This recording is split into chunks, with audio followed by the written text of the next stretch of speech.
everyone, this is Ethan. Let's see, so today I'm going to talk about this row of the transition metals, which is also the third row.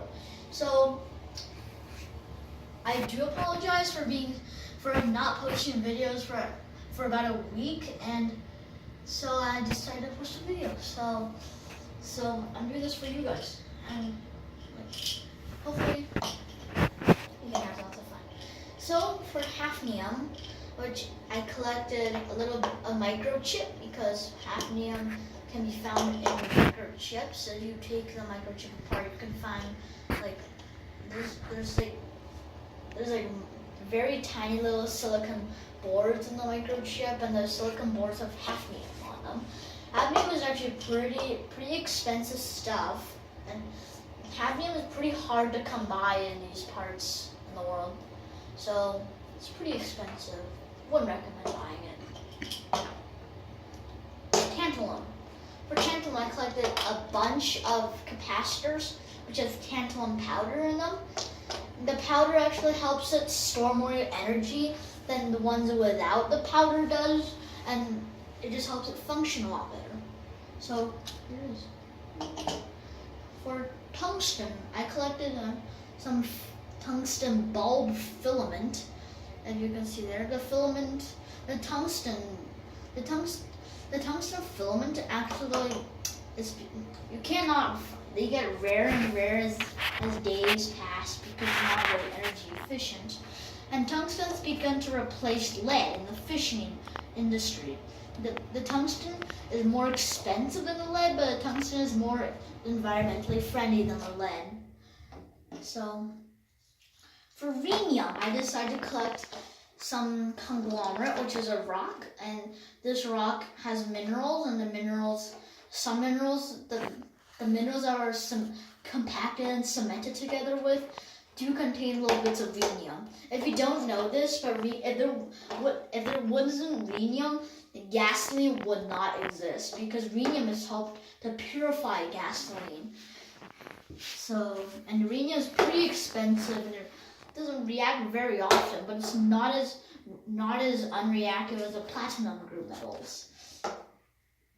And for osmium, I collected a few little meteorites, because meteorites contain some osmium in them, very low content, but still does.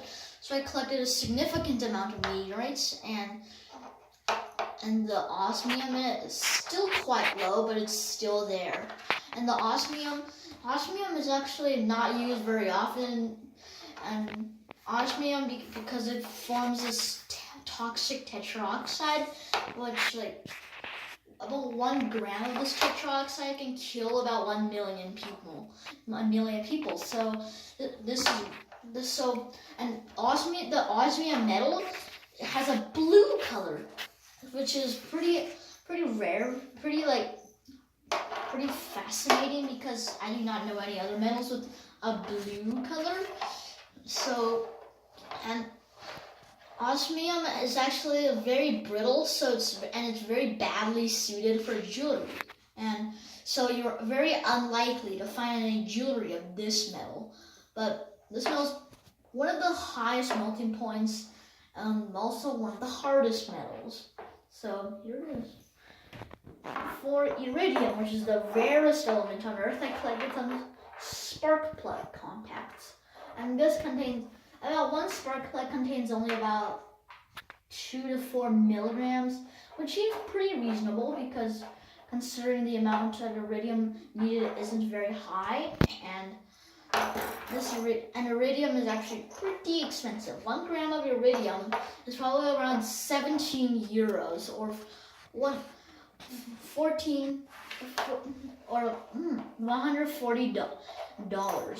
So this metal is pretty expensive, but it's the least reactive of all metals, and this element only reacts with one thing. It reacts with fluorine at temperatures about 600 degrees Celsius. So it's pretty unreactive. Doesn't react to acids at all, not even acarika. So here it is. And for platinum, I collected a little bit of platinum jewelry, and platinum is actually remains one of the most popular metals, and it's widely known. Platinum is actually like very volatile, because if you see here, platinum doesn't react as very much. It doesn't react as much as rhenium, for example. So platinum doesn't oxidize very easily, it has an extremely high melting point, and it can conduct electricity very well. So platinum is used in fuel cells and a machine that produces energy from hydrogen. And platinum is actually rarer than gold, but gold is more expensive because gold is prized of its yellow color. And yeah, for gold, I collected a little LED because gold is used as a semiconductor inside LEDs. So, and LEDs actually do contain a little bit of gold. You can extract 1 milligram of gold from about 1,000 LEDs. So, not very much, but still there. And gold, pretty rare, pretty expensive, found in banks, jewelry, ancient jewelries, modern jewelry, and lots of other expensive items and ornaments.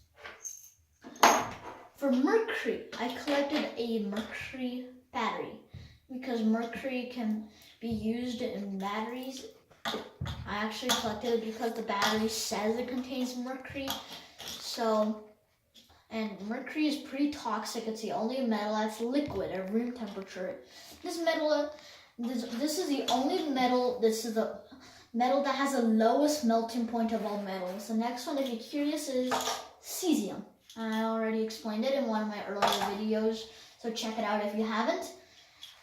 And yeah, so thank you for joining me today, and I'll be waiting for you in the next one. Talk to you then.